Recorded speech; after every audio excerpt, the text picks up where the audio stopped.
الحمد لله الذي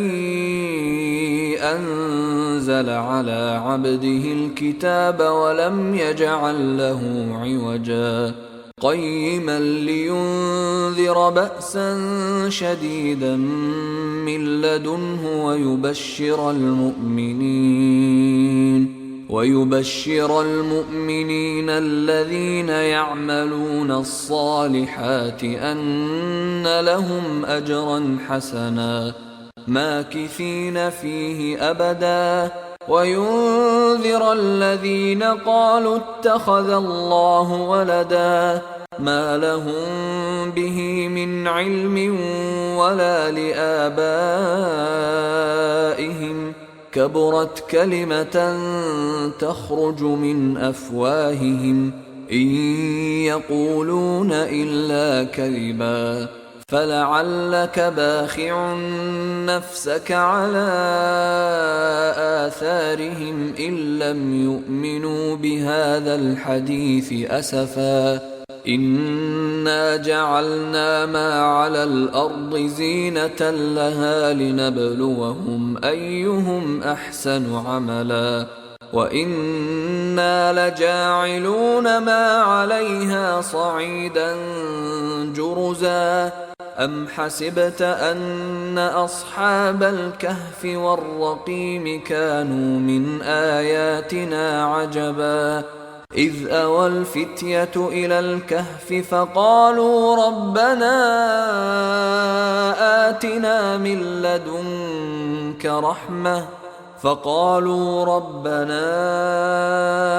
آتنا من لدنك رحمة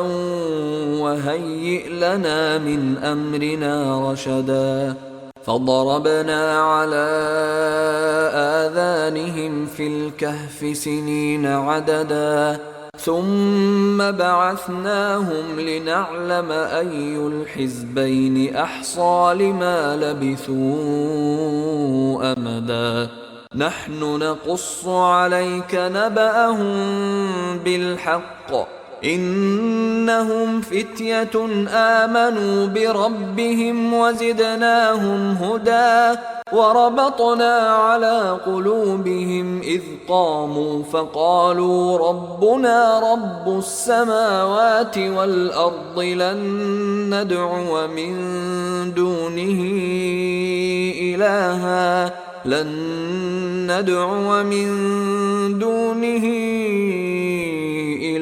لقد قلنا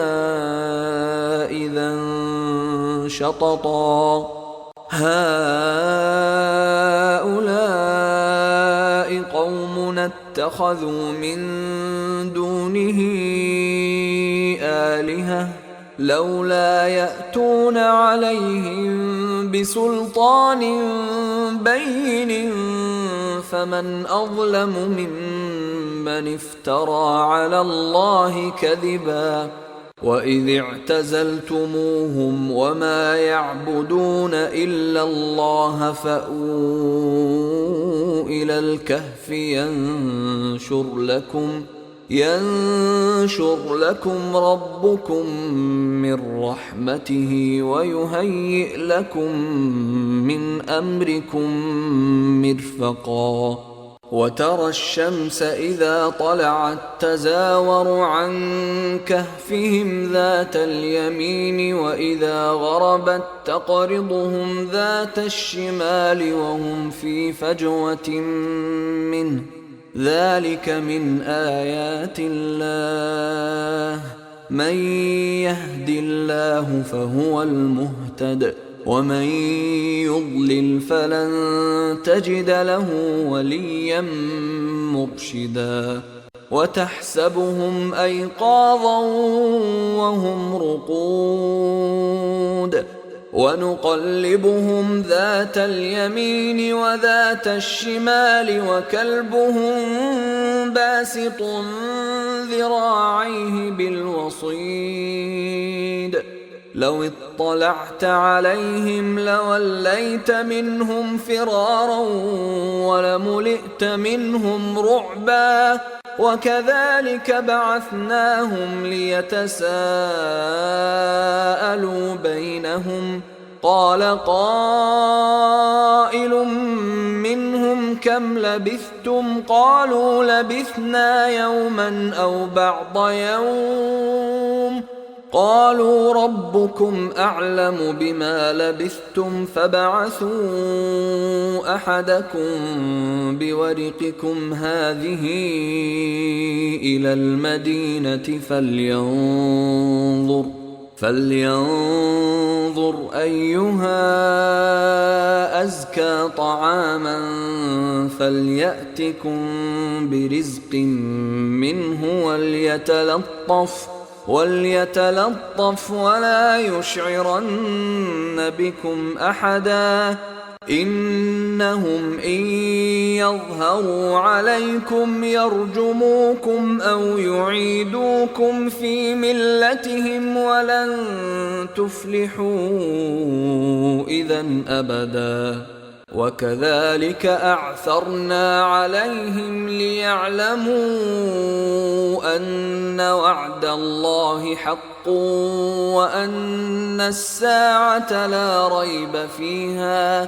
وأن الساعة لا ريب فيها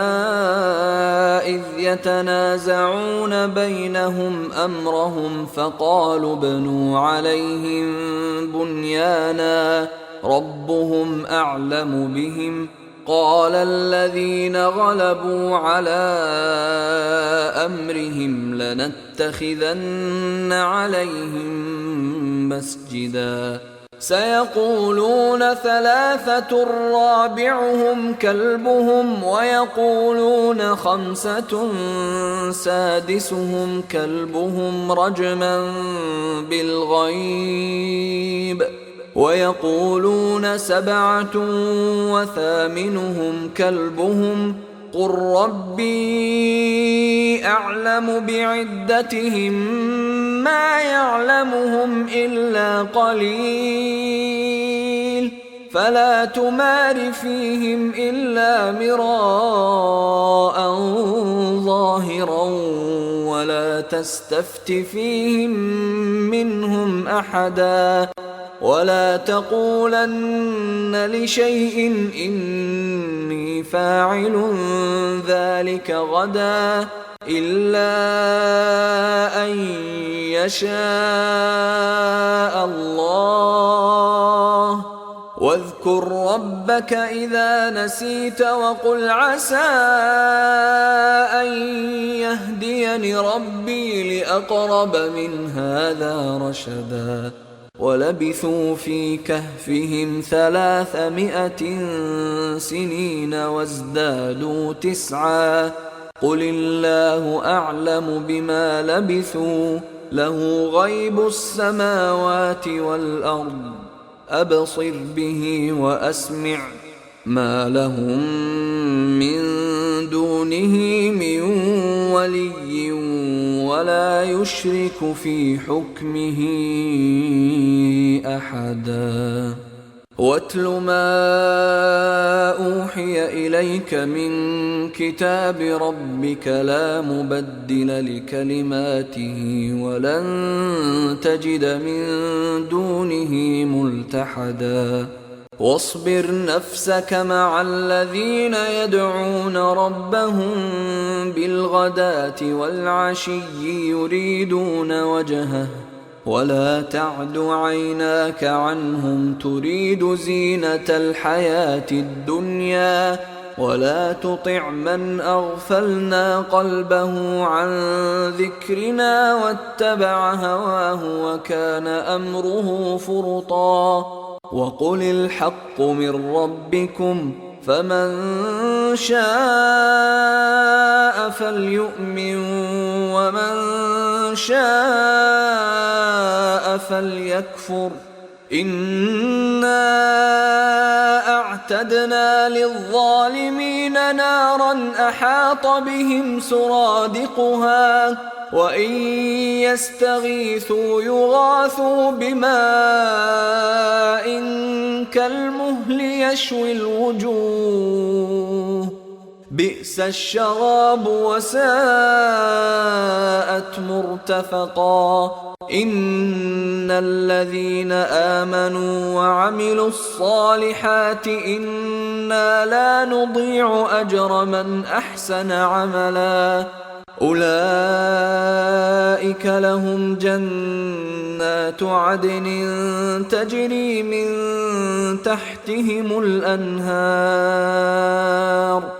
تجري من تحتهم الأنهار يحلون فيها من أساور من ذهب ويلبسون ثيابا خضرا من سندس واستبرق متكئين فيها على الأرائك نعم الثواب وحسنت مرتفقا واضرب لهم مثلا الرجلين جعلنا لأحدهما جنتين من أعناب وحففناهما بنخل وجعلنا بينهما زرعا كلتا الجنتين آتت أكلها ولم تظلم منه شيئا وفجرنا خلالهما نهرا وكان له ثمر فقال لصاحبه وهو يحاوره أنا أكثر منك مالا وأعز نفرا ودخل جنته وهو ظالم لنفسه قال ما أظن أن تبيد هذه أبدا وما أظن الساعة قائمة ولئن رددت إلى ربي لأجدن خيرا منها منقلبا قال له صاحبه وهو يحاوره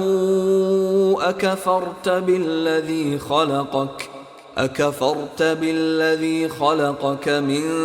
تراب ثم من نطفة ثم سواك رجلا لكن هو الله ربي ولا أشرك بربي أحدا ولولا إذ دخلت جنتك قلت ما شاء الله لا قوة إلا بالله إن ترني أنا أقل منك مالا وولدا فعسى ربي أن يؤتيني خيرا من جنتك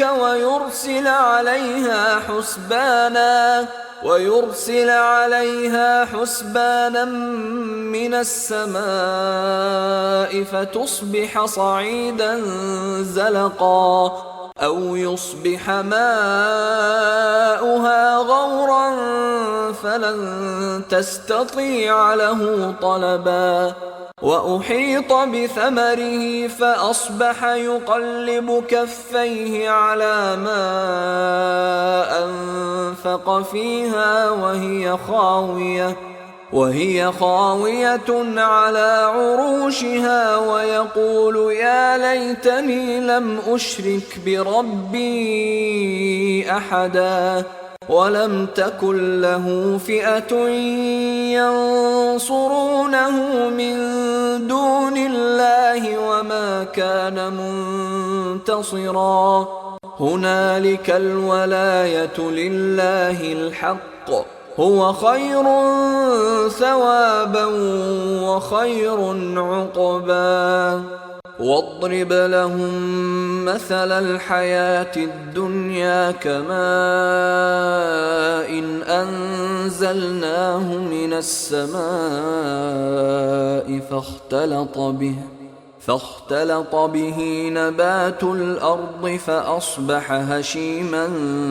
تذروه الرياح وكان الله على كل شيء مقتدرا. المال والبنون زينة الحياة الدنيا، والباقيات الصالحات خير عند ربك ثوابا وخير أملا. ويوم نسير الجبال وترى الأرض بارزة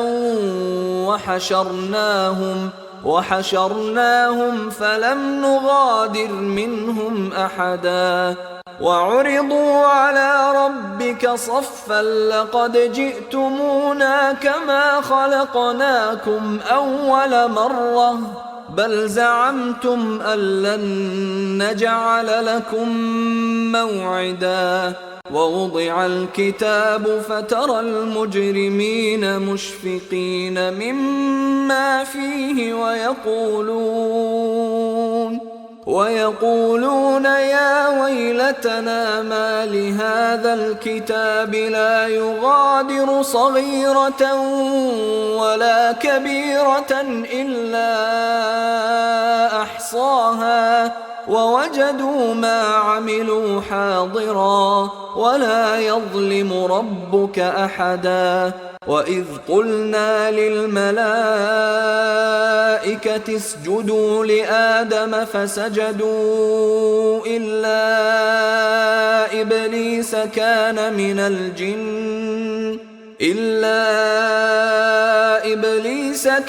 من الجن ففسق عن أمر ربه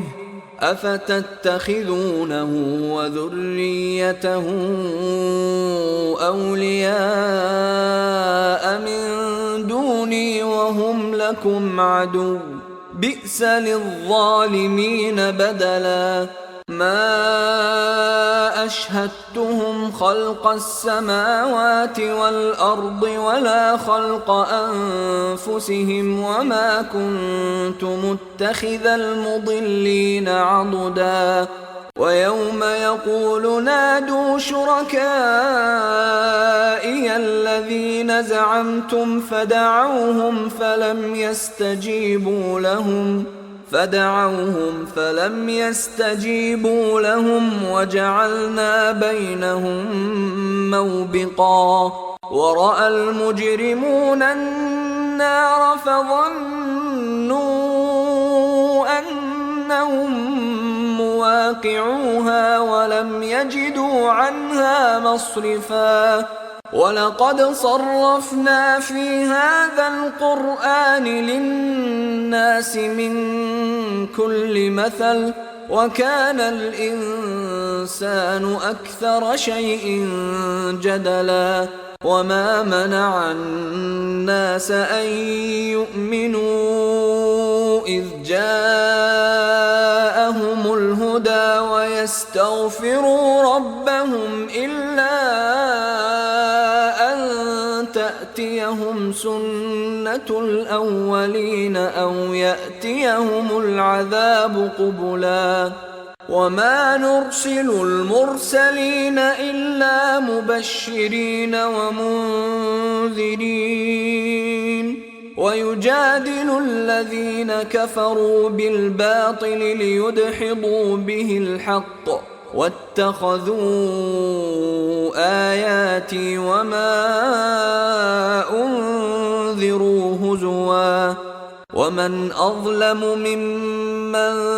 ذكر بآيات ربه فأعرض عنها ونسي ما قدمت يداه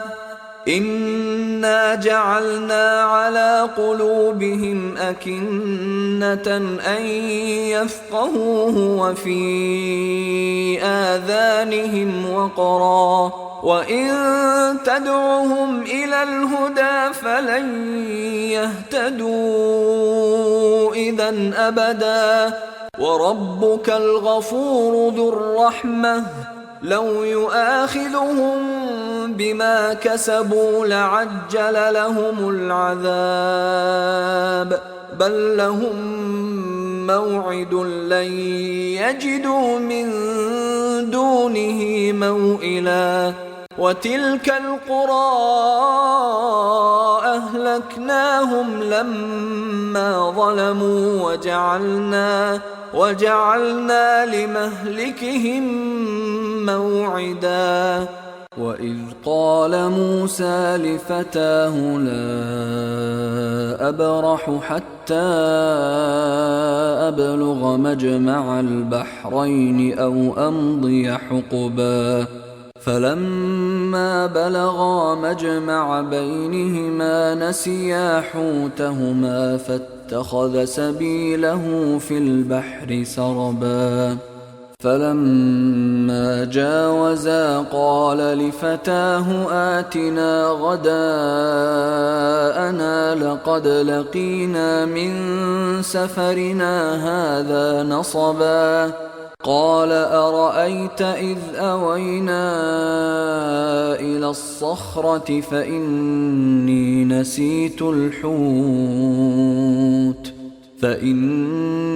نسيت الحوت وما أنسانيه إلا الشيطان أن أذكره واتخذ سبيله في البحر عجبا قال ذلك ما كنا نبغي فارتدا على آثارهما قصصا فوجدا عبدا من عبادنا آتيناه رحمة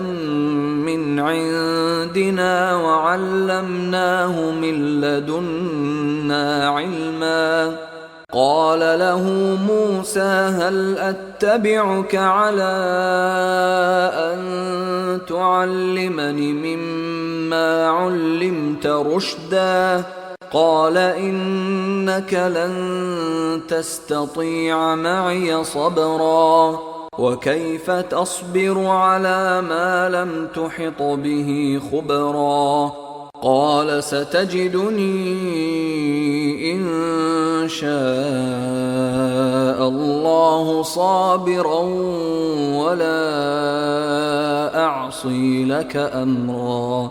قال فإن اتبعتني فلا تسألني عن شيء حتى أحدث لك منه ذكرا فانطلقا حتى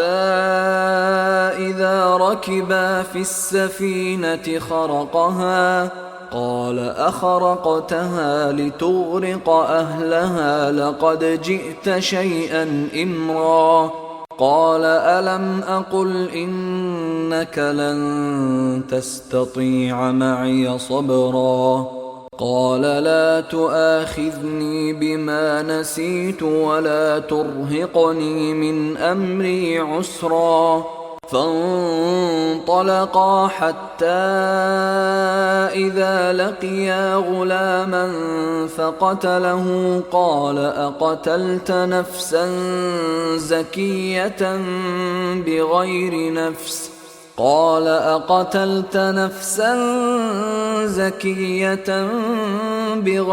نفس لقد جئت شيئا نكرا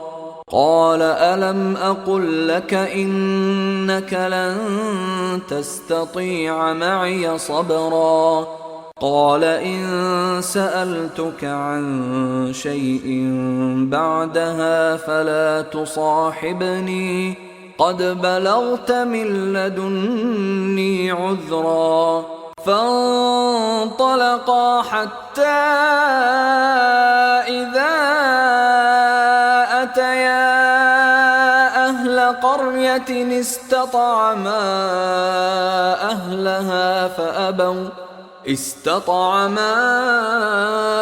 أهلها فأبوا أن يضيفوهما فوجدا فيها جدارا يريد أن ينقض فأقامه قال لو شئت لاتخذت عليه أجرا قال هذا فراق بيني وبينك سأنبئك بتأويل ما لم تستطع عليه صبرا أما السفينة فكانت لمساكين يعملون في البحر فأردت أن أعيبها وكان وراءهم ملك يأخذ كل سفينة غصبا. وأما الغلام فكان أبواه مؤمنين فخشينا أن يرهقهما طغيانا وكفرا، فأردنا أن يبدلهما ربهما خيرا منه زكاة وأقرب رحما. وأما الجدار فكان لغلامين يتيمين في المدينة وكان تحته كنز لهما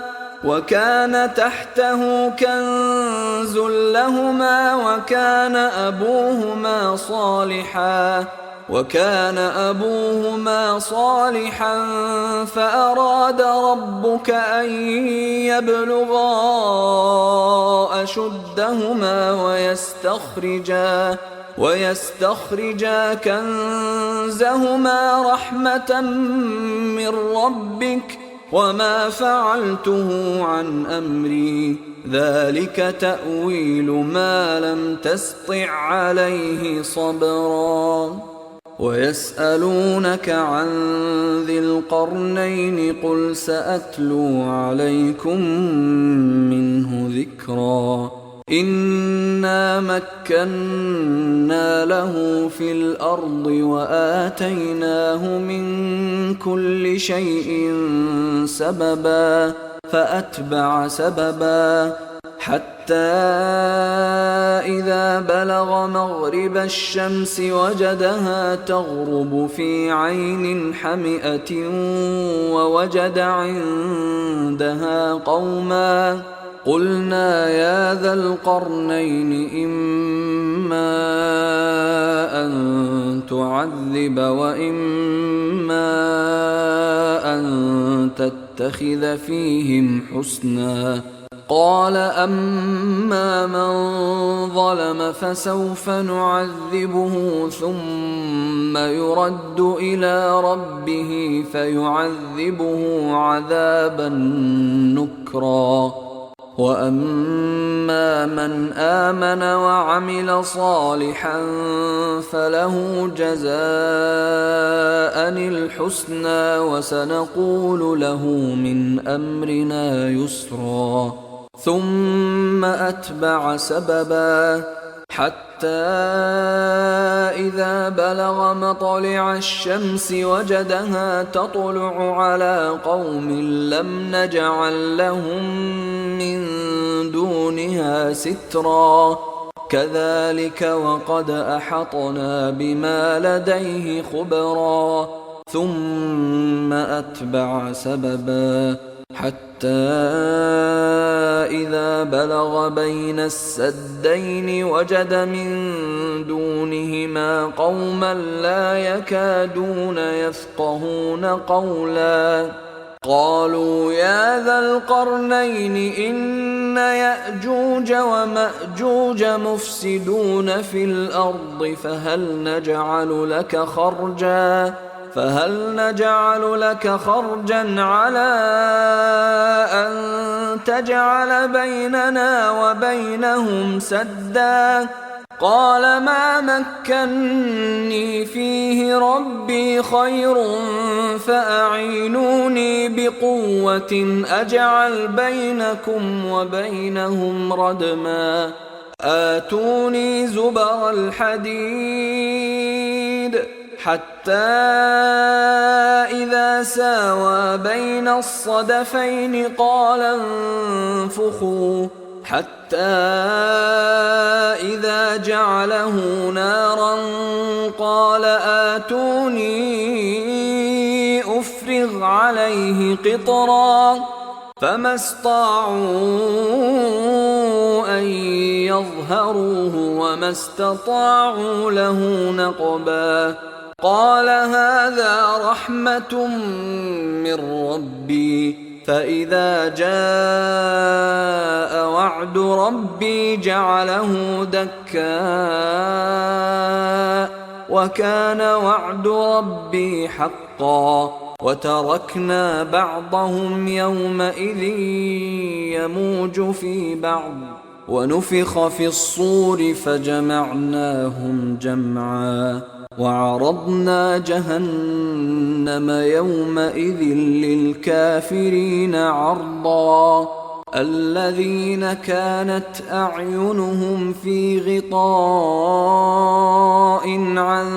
ذكري وكانوا لا يستطيعون سمعا أفحسب الذين كفروا أن يتخذوا عبادي من دوني أولياء إنا أعتدنا جهنم للكافرين نزلا قل هل ننبئكم بالأخسرين أعمالا الذين ضل سعيهم في الحياة الدنيا وهم يحسبون أنهم يحسنون صنعا أولئك الذين كفروا بآيات ربهم ولقائه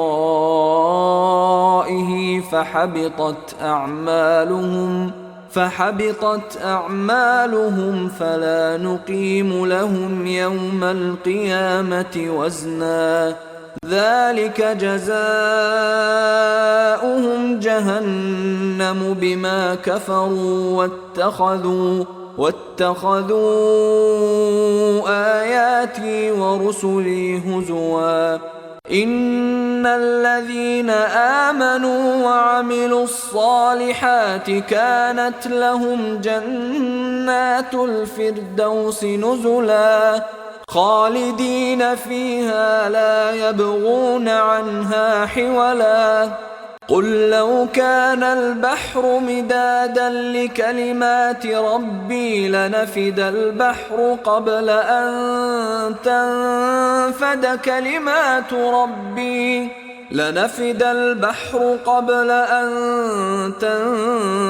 كلمات ربي ولو جئنا بمثله مددا قل إنما أنا بشر مثلكم يوحى إلي أنما إلهكم إله واحد فمن كان يرجو لقاء ربه فليعمل عملا